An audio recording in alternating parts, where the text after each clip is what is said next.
Force इसे नहीं hit हो रहा, क्या मेरा फॉरएवर के अंदर सुपरवाइजर लेवल हिट हो सकता है? क्या मैं फॉरएवर के अंदर कभी सक्सेसफुल बन पाऊंगी अगर मैं फोर्स इसी अचीवर नहीं बन पा रही हूँ? सो हाय एवरीवन गाइस, मेरा नाम दीक्षा है। पंजाब के छोटे से गांव से मैं बिलोंग करती हूँ। एंड आज आप सभी के सामने अपनी रियल फॉरएवर की सुपरवाइजर स्टोरी आपके साथ शेयर करने वाली हूँ।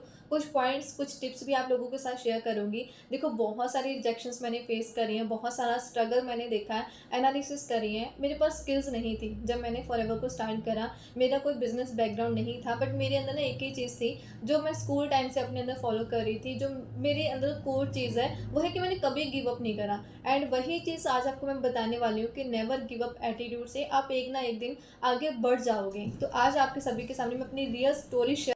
जब मैंने फॉरएवर को सीरियस वे से स्टार्ट कर लिया तो मेरे को एक चीज़ समझ आई। मैंने स्टार्टिंग के अंदर रियलाइज़ कर लिया कि अगर मैं फोर्स अचीवर नहीं बन पा रही हूँ तो कहीं ना कहीं मैं बहुत पीछे रह जाऊंगी।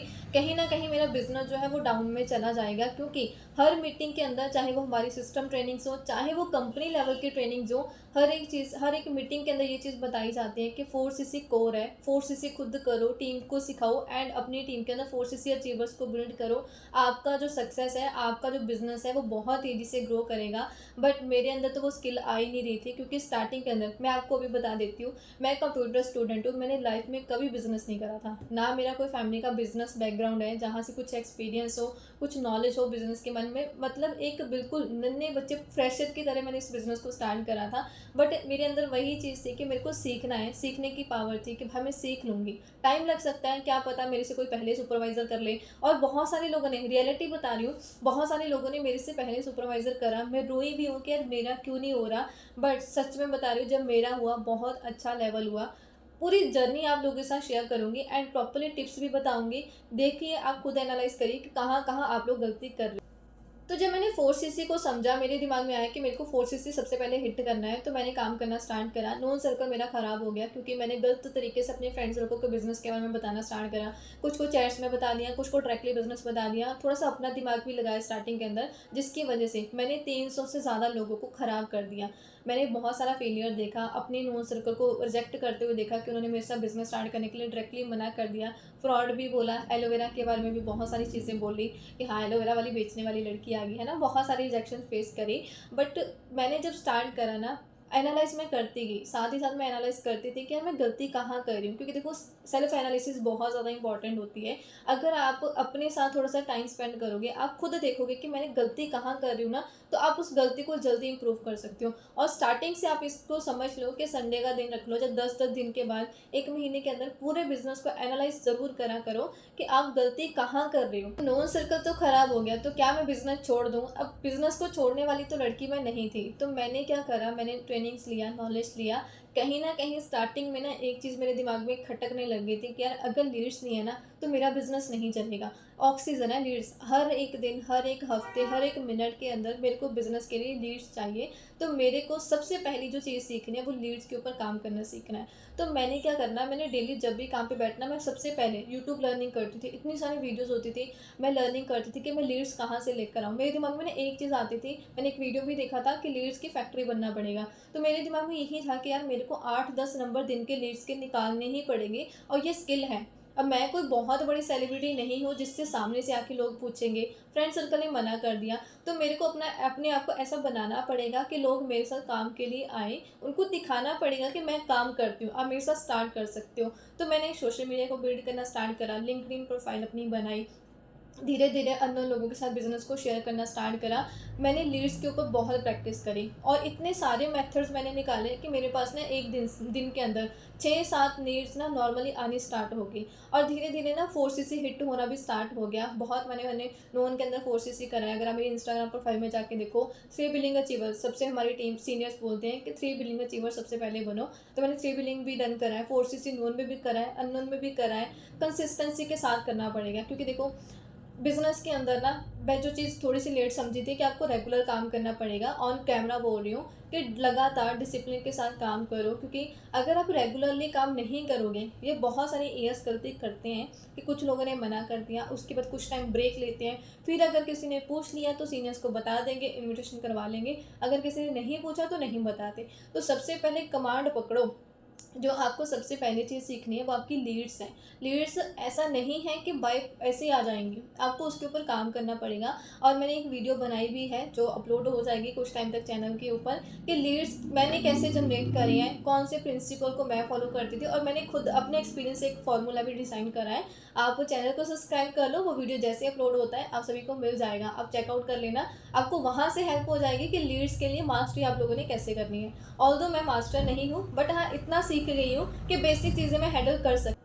अब समझ तो आ गया कि फोर्स करना बहुत ज़्यादा इंपॉर्टेंट है, और उसके लिए लीड्स के अंदर मास्टरी करनी पड़ेगी, स्किल्स को सीखना पड़ेगा। तो बेसिक्स को स्ट्रॉन्ग करना मैंने स्टार्ट करा। मैं तो अपने बेसिक्स स्ट्रॉन्ग कर रही थी, बट मैं साथ वालों का देखती थी कि यार इसका सुपरवाइज़र हो गया, मेरा नहीं हो रहा, इसका हो गया, मेरा नहीं हो रहा, ये तो मेरे बाद में आया था, इसका पहले हो गया, है ना। मैं अपने सीनियर के पास रोई भी हूँ जाके कि मैं ऐसी गलती कहाँ कर रही हूँ। मेरे सीनियर को पता है कि मैं कितना रोई हूँ, कितना मैंने अपने आप को सोचा है कि यार मैं कहाँ गलती कर रही हूँ, शायद मैं बिज़नेस के लिए बनी नहीं, सेल्फ डाउट भी आ जाता है कभी-कभार। बट हाँ, कई बार ऐसा होता है कि मन करता है छोड़ दूँ, बट नहीं, उसके बाद ना आधा 1 घंटा मैं रोई हूँ, रोने के बाद मैं फिर से अपने आप को सेट करती हूँ कि नहीं मैंने करना है।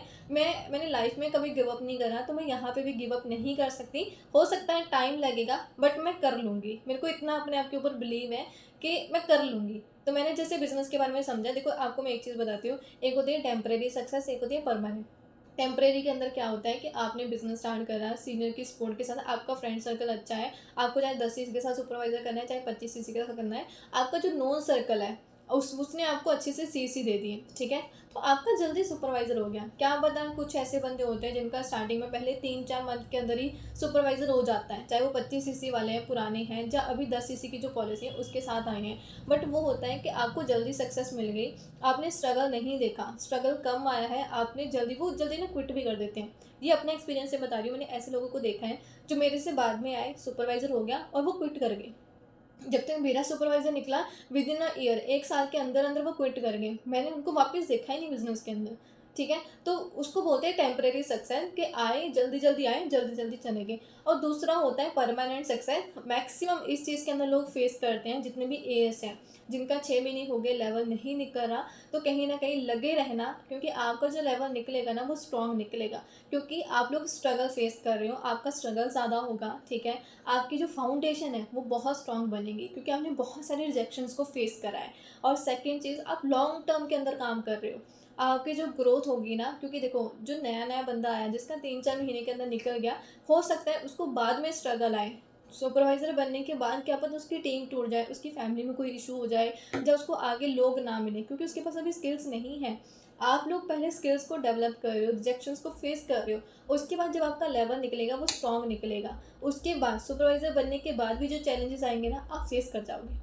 ये मैं आपको अपनी तरफ से बता रही हूँ। आप एक स्ट्रॉन्ग लीडर बन के बिज़नेस के अंदर काम करोगे। ये अपने एक्सपीरियंस से चीज़ें आपको मैं बताऊँ, मैंने मतलब एक होता है ना, एएस के बाद कहीं न कहीं माइंडसेट हमारा होता है कि सुपरवाइज़र करना है, जो हमारा नेक्स्ट गोल होता है, तो हम उसके ऊपर फ़ोकस करते हैं। तो ऐसे ही मेरा भी जो नेक्स्ट गोल था सुपरवाइज़र, तो मेरे को बस वही टारगेट दिखता था कि मैं सु एएस हूँ, तो मेरे को सुपरवाइज़र करना है। और सुपरवाइज़र बनने के लिए एक सीढ़ी है मेरे पास, जिसको हम बोलते हैं 4 सीसी, चाहे वो नोन में हो, चाहे वो अननोन में हो, मेरे को 4 सीसी हिट करना है। और 4 सीसी करने के लिए मेरे को लीड्स चाहिए, मेरे को स्किल्स चाहिए। कौन-कौन सी स्किल्स रिक्वायर होती हैं? अपना invitation, follow-up, closing, hype and urgency, leadership qualities, and most important, leads की फैक्ट्री। लीड्स स्ट्रॉन्ग होनी चाहिए, लीड्स आपके पास होनी चाहिए, तभी फोर्सेस ही होगा, तभी आप अपनी टीम को बता सकते हो। एंड ये चीज़ें, मेरे को इतनी चीज़ें समझ आ गई, फिर मैंने लगातार काम करना स्टार्ट करा। देखो 1 साल का मेरे को टाइम लगा था, अगर मैं आपको अपनी स्टोरी बताऊँ। मैंने जब फॉरएवर को स्टार्ट करा, फोर्सेस से हिट करा, फिर धीरे-धीरे टीम बननी स्टार्ट हुई। अब देखो मेरा बिज़नेस का बैकग्राउंड नहीं था, मेरे को नहीं पता था कि जो मेरी टीम के अंदर आ रहा है बंदा, उससे मैंने काम कैसे लेना है ना? और जैसे होता है ना कि थोड़ा-सा एवरेज बच्चा हूँ मैं, है ना, क्लास के अंदर।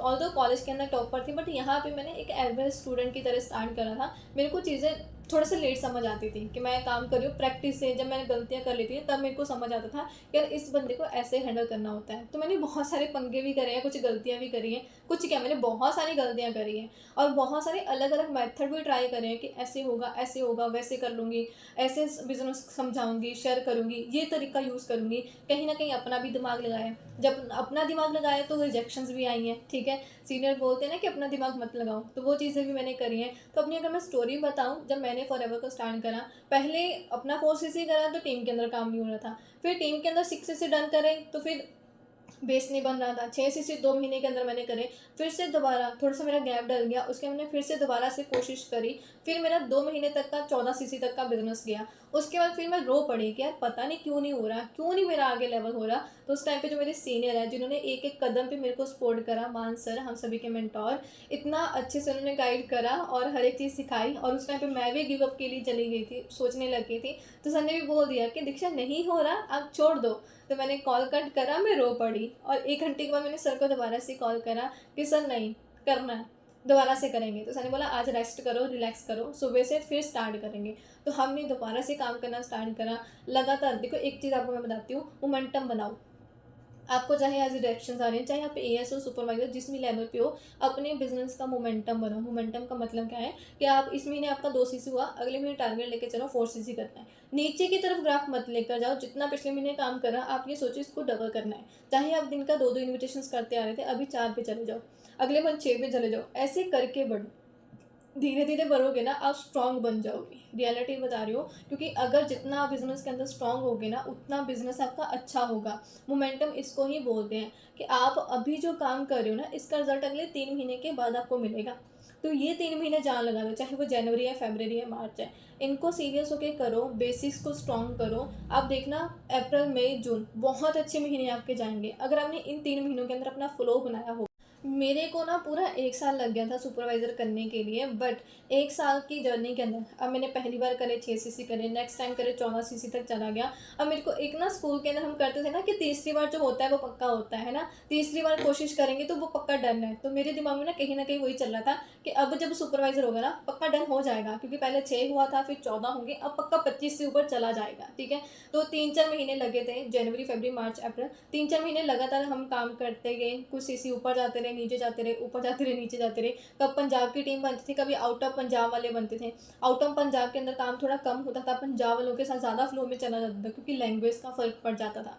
तो ऐसे करके बहुत सारे पंगे-वंगे भी हुए हैं काम के अंदर। एंड उसके बाद पंगे इन द सेंस कि ऊपर-नीचे बिज़नेस किया है, ठीक है? एंड उसके बाद 1 मंथ ऐसा आया जब मेरे घर पे थोड़ा-सा प्रॉब्लम स्टार्ट हो गई, मेरी नानी की हेल्थ ज़्यादा ख़राब हो गई और मेरे पापा घर पे नहीं रहते, तो पापा मेरे दुबई में हैं और मैं, मम्मा, मेरी छोटी बहन घर पे थी। तो मम्मा को नानी हाउस जाना पड़ा, वो 2 महीने वहाँ पे नहीं, तो पूरे घर की रिस्पॉन्सिबिलिटी मेरे ऊपर। तो जब पूरे घर की रिस्पॉन्सिबिलिटी मेरे ऊपर आ गई, मैं ना टेंशन में आ गई थी कुछ टाइम के लिए कि यार मैं कैसे मैनेज करूँगी, लेवल मेरा हो नहीं रहा, पूरा घर मैं कैसे सँभालूँगी, क्योंकि पहले तो मम्मा सँभालते थे, मैं पूरा काम करती थी। फिर पूरे घर को, मेरी बहन ने जॉब पे जाना होता था तो उसको भेजना, ठीक है, टाइमली खाना-वाना बनाना, एज़ अ हाउसवाइफ़ मैंने पूरा घर सँभाला। बट एक चीज़ मैंने देखी कि अब मेरा घर का एनवायरनमेंट जो है वो पॉज़िटिव हो गया, क्योंकि मैं अकेली होती थी घर में।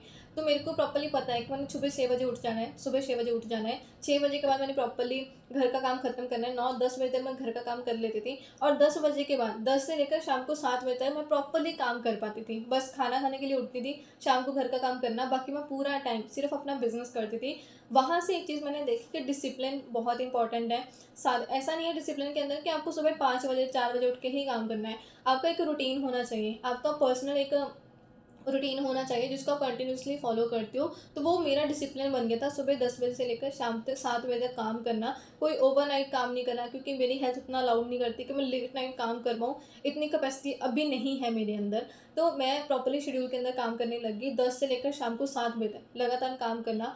उससे पहले मेरा ना बेस स्ट्रॉन्ग हो गया था। जैसे आपको मैंने बताया कि 1 साल मैंने बहुत सारी रिजेक्शन फेस करी, मेरा लेवल नहीं हो रहा था। बट उस चीज़ के अंदर, उस फेज़ के अंदर ना, पहले 1 साल के अंदर मेरा बेस बहुत अच्छा बन गया, लीड्स का फ्लो बन गया। मेरे को ये समझ आ गया कि मैंने अपने डायरेक्ट में आने वाले एएस, टीम के अंदर आने वाले एएस के नून सर्कल के अंदर काम कैसे करना है, इन्विटेशन आ गया, फॉलोअप करना आ गया, क्लोजिंग, बेसिक चीज़ें जो बेस होता है हमारे बिजनेस का, वो मैं समझ गई। उसके बाद फ्लो बन गया, घर का एनवायरनमेंट सेट हो गया, मैंने काम करना स्टार्ट करा, बेसिक्स स्ट्रॉन्ग हो गए एंड मैंने ऑर्गेनिक लीड्स जनरेट करना स्टार्ट करा। एंड टाइम नहीं लगा, कोई प्लानिंग, मैं आपको सच बता रही हूँ, जब मंथ स्टार्ट हुआ ना, इस बार हमने सोचा कि हमने कोई प्लानिंग नहीं करनी, बस हम काम करते गए। टीम के अंदर 15 तारीख से पहले पहले जस्ट 2 सीसी हुए थे, मई मंथ था, 15 तारीख से पहले पहले 2 सीसी हुए थे और एक लड़के की कंफर्मेशन हुई थी। तो मान सर ने प्लानिंग करी, आई थिंक 14 या 15 मई को प्लानिंग करी, रात को हमारी बात हुई, तो सर ने बोला 20 तारीख से पहले पहले ना आप 10 नोवस कस्टमर बना लो। 10 नोवस कस्टमर बना लो, बस मेरे को ना आगे दिखना बंद हो गया, पता नहीं उस टाइम पे क्या हुआ, बस दिख रहा था कि सर ने बोला है मेरे को ये हिट करना है। मैं उसके ऊपर लग गई कि मैंने 10 नोवस बनाने हैं, पता नहीं इसके बाद मेरे को क्या मिलेगा, बस इतना पता था कि 10 नोवस कस्टमर बना।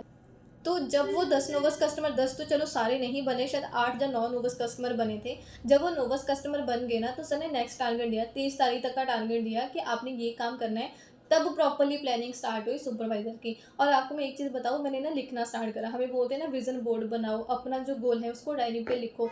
तो मैंने ना एक डेट लिखी थी 25 जून, और मैंने लिखा था कि मेरे को अपने सुपरवाइज़र का पोस्ट उस दिन रिवील करना है। और आपको मैं बताऊंगी हुआ क्या, आप चेक भी कर लेना। जब मैंने प्लानिंग हुई हमारी, मैं ना एक एक दिन प्लान करने लगी। मैंने रात को सर को मैसेज कर देना कि सर कल हमने इनकी मीटिंग करनी है, इनका ऑर्डर करवाना है, इनका 2CC करवाना है। मैं एक रात पहले ही प्रिपेयर करती थी। आपको मैं एक और टिप बताती हूँ कि आप अगर काम करते हो ना, आप एक रात पहले ही अगले दिन को प्लान कर लो। क्योंकि अगले दिन को अगर आपने एक रात पहले ही प्लान करा, तो आपको पता है कल किस किस को कॉल करना है, आपका डे जो है वो शेड्यूल हो जाता है। क्योंकि हम एक ऐसे बिजनेस के अंदर है जहाँ पे हमें कोई और काम नहीं देता, हमें अपना काम खुद क्रिएट करना पड़ता है। तो मैं अपनी टू डू लिस्ट एक रात पहले बनाने लगी। मैंने सर को पहले ही इन्फॉर्म कर देना, सर इनकी मीटिंग कल आपके साथ होगी, 2CC की मीटिंग करवानी है, ये पर्सन है इनका मैंने कल स्टार्टअप करवाना है, ये पर्सन है इनका हमें कंफर्मेशन करवानी है। तो सारी चीज़ें हम ऐसे करते थे। तो टू डू लिस्ट से मेरे को बहुत ज़्यादा हेल्प हुई है, और आज भी मैं उसको फॉलो करती हूँ। एक रात पहले ही टू डू लिस्ट बना ली। प्रॉपर्ली एएस से बात करती थी, किस किस का क्या करवाना है, किसकी लीडर्स कितने इन्विटेशंस करने हैं, वो सारी चीज़ें डिस्कस करती थी। फिर मैंने नोवस को खुद हैंडल करा, हर एक नोवस को किसका कौन सा ट्रेनिंग चलता है मैं पूरा लिखती थी। फिर मैंने अपने डायरेक्ट के काम को देखा, टू डू लिस्ट को प्रिपेयर करा, और साथ ही साथ एनालाइज भी हम कर रहे थे कि कहाँ गलती हो रही है, कहाँ पे इंप्रूवमेंट करनी है। और अगर मैं बताऊँ, मेरे जो सीसी हुए थे पहले महीने के अंदर, मई के अंदर 6 CC टीम से हुए थे, 4 CC डायरेक्ट के हुए थे, और 2 CC हुए थे टीम के अंदर। 6, 4, 2। और मेरे फर्स्ट ऑर्डर के ही आपको बता रही हूँ, 1.5 CC मेरा फर्स्ट ऑर्डर्स का था। और मैं आपको बताती हूँ, मैंने लिखा था 2025 के अंदर, आई थिंक मैंने लिखा था कि मेरे को best performer of the month बनना है। और बेस्ट परफॉर्मर मैंने 8 CC से लिखा था कि डायरेक्ट के 8 CC करके मेरे को best performer of the month बनना है। बट वो मेरा नहीं हुआ, क्योंकि मेरा जो best performer of the month, जो वाहिगुरु जी का गॉड का प्लान था, वो ये था कि मेरा 13.5 CC के साथ टीम के साथ मैं best performer of the month निकली हूँ। तो उस चीज़ की मेरे को बहुत ज़्यादा खुशी हुई कि मेरा प्लान कुछ और था, मेरे भगवान का, मेरे गॉड का प्लान कुछ और था। तो अगर आपके मन की नहीं हो रही ना, तो उदास मत होना। आप देखना कि शायद आपके भगवान का प्लान कुछ और है, तो आप गॉड के प्लान पे बिलीव रखना। तो ऐसे मेरा चलो 13.5 CC के साथ बेस्ट परफॉर्मर ऑफ द मैं मंथ बनी। एंड उसके बाद फिर हमने काम लगातार, क्योंकि मोमेंटम बना हुआ था, मैं पिछले 3-4 मंथ से लगातार काम कर रही थी। मेरा पीक रेशो जो था ना, वो मई के अंदर 3:1 था। 3 अगस्त में से एक बंदा 2 CC कर रहा था। और जून के अंदर तो मज़ा ही आ गया। जून के अंदर जो CC बने थे ना, वो 2:1 से बने थे, कि 2 अगस्त में से एक बंदा 2 CC कर रहा था। टारगेट हमारा 25 CC का था, 25 CC का सुपरवाइज़र डन करने का। बट मान सर जो मेरे सीनियर है, उन्होंने 35 CC का मैक्सिमम का टारगेट दिया था, ताकि रिटर्न्स वगैरह के अंदर कुछ प्रॉब्लम ना आ जाए। तो 35 CC का टारगेट मेरे को मिला था, बट हुए थे 31 CC। स्ट्रॉन्ग सुपरवाइज़र निकला, बहुत खुशी हुई थी। और आपको मैं बताऊं, एग्जैक्टली वही डेट के अंदर 25 जून को ही हमने रिवील करा था। और जो 24 जून को लेवल हो गया था सुपरवाइज़र, बट 25 जून को ही सर ने पोस्टर डाला। लिखने की पावर है, गॉड के ऊपर बिलीव करने की पावर है, कंसिस्टेंसी की पावर है। गिव अप ना करो, कितना भी मुश्किल आ जाए। देखो, मेरे घर पे ना, मैं बोलती हूँ हमेशा, एक होता है नेगेटिव माहौल, एक होता है टॉक्सिक, कि काम करने नहीं दिया जा रहा। मेरे घर में ऐसा माहौल था। मैंने छत के ऊपर ठंड में बैठ के काम करा हुआ है। मतलब एक होता है ना, 40-40 एएस लेवल के ऊपर 40-40 इनविटेशन एक दिन के भी मैंने करे हुए हैं, 40-40 कॉल्स भी मैंने करी हैं। और जब मैं सुपरवाइज़र बनने वाली थी, टीम के अंदर नोबर्स थे, एएस को कॉल करना, डायरेक्ट के इन्विटेशंस, फॉलोअप्स लेने, ऑर्डर्स करवाने, दिन का 50-50 कॉल्स होती थी कि हाँ, इतने सारे लोगों को कॉल करना है। मैं आपको बताती हूँ, देखो, लोग बोलते हैं 1 साल से काम करिए, 6 महीने से काम करिए, सुपरवाइज़र नहीं हो रहा। सुपरवाइज़र को समझो तो सही, सुपरवाइज़र एक रिस्पॉन्सिबिलिटी का लेवल है। सुपरवाइज़र का मतलब है कि आप अपनी टीम को देखते हो, आपके साथ लोग काम करते हैं, उनको ट्रैक करते हो। आप एक लीडर हो, जो एक टीम को गाइड करता है। जैसे एक स्कूल कॉलेज में कैप्टन होता है ना, जिसके नीचे पूरी क्लास चलती है ना? तो वो लीडर होता है ना? ऐसे ही सुपरवाइज़र, आप अपनी टीम के लीडर हो, जिसको एक टीम फॉलो कर रही है। तो क्या उस काबिल बन गए हो? अपने आप से एक क्वेश्चन पूछा करो कि क्या मैं ऐसी हूँ कि मेरी टीम इस चीज़ को फॉलो कर ले। तो अपने आप को काबिल बनाओ। अभी जितनी भी मैंने आपको जर्नी बताई, मेरा भी बहुत सारा ऐसा फेज़ था, बहुत सारे लोग बोलते थे और कुछ तो ऐसे प्रॉस्पेक्ट भी आते थे जो बोलते थे कि आप 1 साल से काम कर रहे हो, आपका सुपरवाइज़र नहीं हुआ। तो कहीं न कहीं मैं भी सोचती थी यार क्या ही आंसर करें, है ना? होता है ऐसा, बट देखो आपकी जर्नी है, ठीक है? आपकी अपनी जर्नी है। मेरे स्कूल के टीचर्स ने एक चीज़ सिखाई थी मेरे को और वो मेरे साथ 11th में वो चीज़ मैंने सीखी थी। उन्होंने एक चीज़ बोली थी कि हमेशा कॉम्पिटिशन अपने साथ करना। आपको मैं अभी भी बताऊँ, अभी भी मेरी वही हैबिट है, मेरी ऐसे आँखें होती हैं, मेरे को कभी ना इधर-उधर कुछ नहीं दिखता। मेरे को आज तक नहीं पता होता कि मेरी टीम के अंदर इस सर की इस लाइन के अंदर क्या हो रहा है, इसका क्या नाम है, इसके आगे कितने लोग हैं, मेरे को कभी नहीं पता होता। क्योंकि मेरा कॉम्पिटिशन हमेशा अपने साथ ही रहा है। मेरे को स्कूल के टीचर्स ने एक चीज़ बताई थी कि फॉर एग्ज़ाम्पल मेरी एक फ्रेंड है, मैं देख रही हूँ कि उसके 85% मार्क्स आए हैं, तो मैं ये सोच रही हूँ कि अगली बार मेरे को इससे ज़्यादा मार्क्स लेने हैं। 85% से ज़्यादा लेनी है, ठीक है? क्या पता उसके अगली बार 70% आए, तो मैं अगली बार 70 के साथ कॉम्पिटिशन करूँगी, है ना? अगर मैंने अपने साथ कॉम्पिटिशन करा, वो बहुत तगड़ा कॉम्पिटिशन होता है। फॉर एग्ज़ाम्पल मेरे 70% है, तो मेरा अपना टारगेट रहेगा कि मैंने अगली बार 70 प्लस 70% से ऊपर मार्क्स लेकर अपने आने हैं, ठीक है? और वही चीज़ मैंने स्कूल से सीखी है, बिज़नेस के अंदर भी हमेशा से मेरा वही रहा है। कभी-कभी कंपैरिज़न होता था, तो मैं लो फ़ील करती थी, बट जब मैंने ये चीज़ सीख ली ना कि यार नहीं, गलत कर रही हूँ, किसी के साथ कंपेयर करने से मैं अपने आप को डाउन कर रही हूँ, तो मैंने वो कंपैरिज़न बंद कर दिया। क्योंकि मेरे को ऐसा लगता है कि अगर मैं अब मतलब जब से मैंने वो चीज़ सीखी है कि अगर मैं किसी के साथ कंपैरिज़न कर रही हूँ ना, तो मैं अपने भगवान की ना मर्ज़ी के खिलाफ जा रही हूँ। मेरे को ऐसा लगता है, मतलब मेरी ये थॉट प्रोसेस है। आई डोंट नो कितनी सही है, मेरा अपना ओपिनियन है कि मेरे लिए शायद उनका अपना कुछ प्लान होगा, ठीक है? जैसे मेरा सुपरवाइज़र नहीं हो रहा, तो जब हुआ ना इतने अच्छे सीसी पढ़े, सीनियर का सपोर्ट मिला, घर में एनवायरनमेंट अच्छा हो गया और कितने अच्छे सीसी पढ़े, है ना? स्ट्रॉन्ग सुपरवाइज़र, जो लिखा था वही हुआ। आरसीसी का बेस्ट परफॉर्मर सोचा था, 13.5 सीसी का मैं बेस्ट परफॉर्मर बनी हूँ। तो बहुत सारी चीज़ें हैं, तो ये मेरे गॉड का प्लान है, मैंने तो आरसीसी सोचा था, ठीक है? तो मेरे को ऐसा लगता है कि अगर मैं अभी क्वेश्चन करूँ कि यार उसका हो रहा है, मेरा नहीं हो रहा, तो शायद मैं अपने भगवान की मर्ज़ी के अगेंस्ट जा रही हूँ, तो इसलिए कंपैरिज़न अपना कभी भी मत करो। अब सीसी तो पड़ गए, मई जून के अंदर सीसी पढ़ के सुपरवाइज़र तो हो गया, तो बट मेरे को ये बताओ क्या लगता है सुपरवाइज़र सिर्फ़ उन 2 महीनों के अंदर हुआ? बट मेरे को लगता है पूरे साल के अंदर जो मेहनत करी है उसके अंदर ही सुपरवाइज़र हुआ था। क्योंकि पहले 1 साल के अंदर जो मेरा बेस था वो स्ट्रॉन्ग हो रहा था, मेरा माइंडसेट बन रहा था, क्योंकि मेरा माइंडसेट नहीं था बिज़नेस का, तो शायद मेरे को माइंडसेट बनाने में 1 साल लग गया। स्किल्स डेवलप करा, जो बिज़नेस की बेस है उनको स्ट्रॉन्ग करा, क्योंकि सुपरवाइज़र बनने के बाद टीम बनती है। अगर मेरे को इन्विटेशन नहीं करना आ रहा तो मैं टीम के इन्विटेशंस कैसे करूँगी? अगर मेरे पास अपनी लीड्स नहीं है तो मैं अपनी टीम को कैसे लीड्स के बारे में बताऊंगी कि लीड्स कैसे जनरेट होती हैं। तो मेरा बेस अच्छा बना, स्किल्स सीखी, एक्सपीरियंस मिला, ट्रेनिंग्स नॉलेज लिया एंड अच्छे लीडर की तरह टीम को हैंडल करना सीखा। उसके बाद मेरे को ऐसा लगता है कि जो मेरा स्ट्रगल है, मेरे को चाहे 1 साल लेट सुपरवाइज़र मिला था, बट मेरा जो स्ट्रगल था, जो मेरे को उस चीज़ के काबिल बनाने की जो प्रोसेस थी, वो 1 साल का टाइम ले रही थी। कुछ लोगों को स्टार्टिंग के अंदर लेवल मिल जाता है, बाद में उनको स्किल्स के लिए लाइफ के अंदर स्ट्रगल आता है। मेरा स्ट्रगल पहले था, तो आपकी जो भी जर्नी है उसको फॉलो करो। तो अभी बात करते हैं, मेरे सीसीस तो हो गए, मेरी सुपरवाइज़र जर्नी तो मैंने आप सभी के साथ शेयर कर दी। अब मैं आपको बताती हूँ कि आपने किन-किन चीज़ों का ध्यान रखना है। अगर आप अपना सुपरवाइज़र प्लान कर रहे हो, तो आपने क्या-क्या चीज़ें फ़ॉलो करनी है। सबसे पहली चीज़, अगर आपको 10 सीसी के साथ सुपरवाइज़र करना है, तो डायरी पे लिखो 20 सीसी के साथ सुपरवाइज़र करना है विद डेडलाइन। डेडलाइन लिखना बहुत ज़रूरी है, जैसे मैंने लिखा था 25 जून और वो हमेशा मेरे फ़ोन के कवर में रहता था। मेरे साथ हमेशा रहता था। मैं कभी-कभी उसको ओपन करके देख लेती थी, ठीक है? तो आपके पास एक रिटन में होना चाहिए और लिखो, मैक्सिमम सीसी लिखो, बीसीसी लिखो। सेकंड चीज़, आपको काबिल बनना है। देखो सुपरवाइज़र एक ऐसा लेवल है, इनकम की अगर मैं बात करूँ, एएस लेवल से आप सुपरवाइज़र बन रहे हो। आप इस चीज़ को देखो, मार्केट के अंदर अगर कोई बंदा 10,000 कमा रहा है, 10,000 से 20,000 जाने के लिए उसको 10 साल लग जाते हैं, जो मार्केट के आज के टाइम पे हालात हैं। तो अगर आपका फ्रेंड सर्कल, रिश्तेदार बोल रहे हैं, तो उसको बोलो ना कि यार टाइम लगता है, ये कौन सा हम मैगी बना रहे हैं। मेरा कोई बिज़नेस का बैकग्राउंड नहीं है, बट मेरे को अपने आप का तो पता था ना कि मेरे को क्या करना है, मैं क्या कर रही हूँ, मेरी कितनी ग्रोथ है, सेल्फ एनालिसिस जिसको बोलते हैं। क्योंकि कंपटीशन ऑन द एंड, हमारा एंड में कंपटीशन जो है वो अपने साथ ही है ना। तो अपने आप के साथ देखो कि आप क्या करते जा रहे हो, ठीक है? काबिल बनो। सुपरवाइज़र लेवल जो है वो एक रिस्पॉन्सिबिलिटी का लेवल है, आप टीम को हैंडल करते हो, आपका बिजनेस है। नेक्स्ट पॉइंट वही है कि अपने बिजनेस की फुल ऑनरशिप लो। आप सीनियर के सर पे बैठ के वहीं सुपरवाइज़र नहीं बन सकते, स्ट्रांग नहीं बन पाओगे।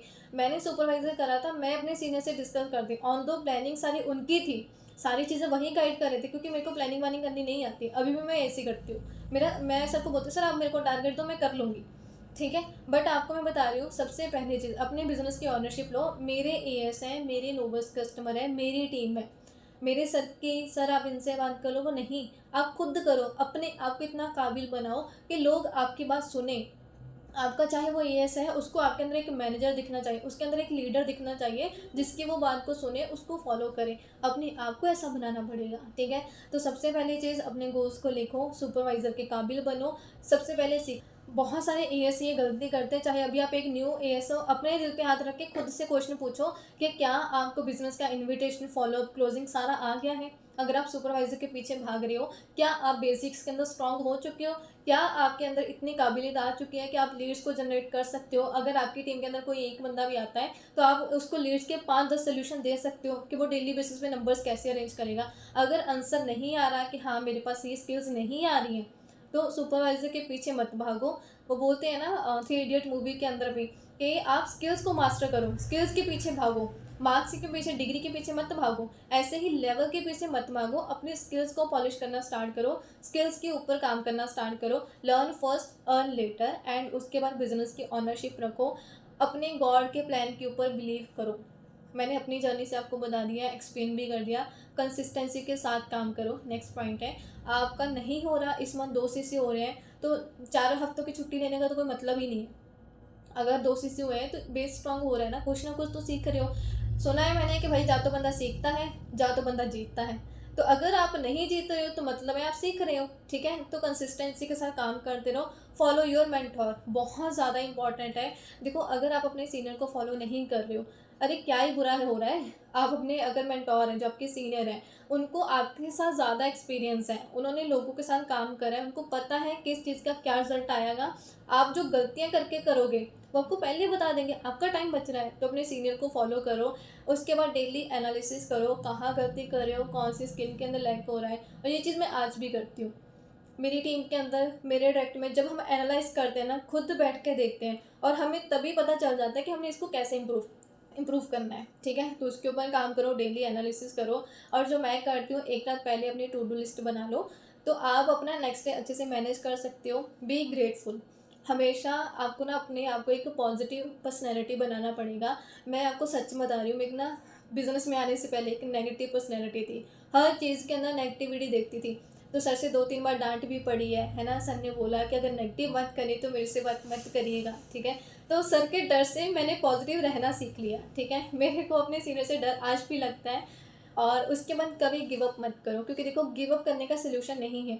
हर एक चीज़ का सलूशन है, बट अगर आप छोड़ के चले गए तो आप क्या करोगे, ठीक है। तो कभी गिव अप मत करिए। अब लास्ट में एक क्वेश्चन है आप सभी के लिए। जो चीज़ें आपको मैंने बताई, जितनी मैंने अपनी स्टोरी बताई, तो क्या लगता है आप सुपरवाइजर लेवल को डिजर्व करते हो? अगर यस, तो कमेंट में लिखो अपनी डेट कि आप अपना सुपरवाइज़र कब डन करने वाले हो। और अगर आपको लगता है कि नहीं, मैं अभी डिज़र्विंग नहीं हूँ, तो वो स्किल्स लिखो कि किन चीज़ों को आपको अभी सीखना है, किन के ऊपर अपनी कमांड रखनी है, ताकि आपका सबकॉन्शियस एक्टिव हो जाए और आपको सोल्यूशन मिले कि अभी आपने इन स्किल्स को कैसे सीखना है। होप सो आप सभी को वीडियो अच्छी लगी होगी, और बाकी कमेंट सेक्शन के अंदर बताओ, और कोई नए टॉपिक के अंदर वीडियोस बनाऊंगी, अपने एक्सपीरियंस ही आप लोगों को शेयर करूंगी, ठीक है। तो बाकी मिलते हैं नेक्स्ट वीडियो के अंदर। और मेरी कोशिश है नेक्स्ट जो वीडियो आएगी वो लीड्स के ऊपर आएगी, तो लाइक कर लो, सब्सक्राइब कर लो, कमेंट कर दो जो चीज़ मैंने आपको बताई, और अपनी उन लोगों के साथ शेयर कर दो जो लेवल के लिए मेहनत कर रहे हैं।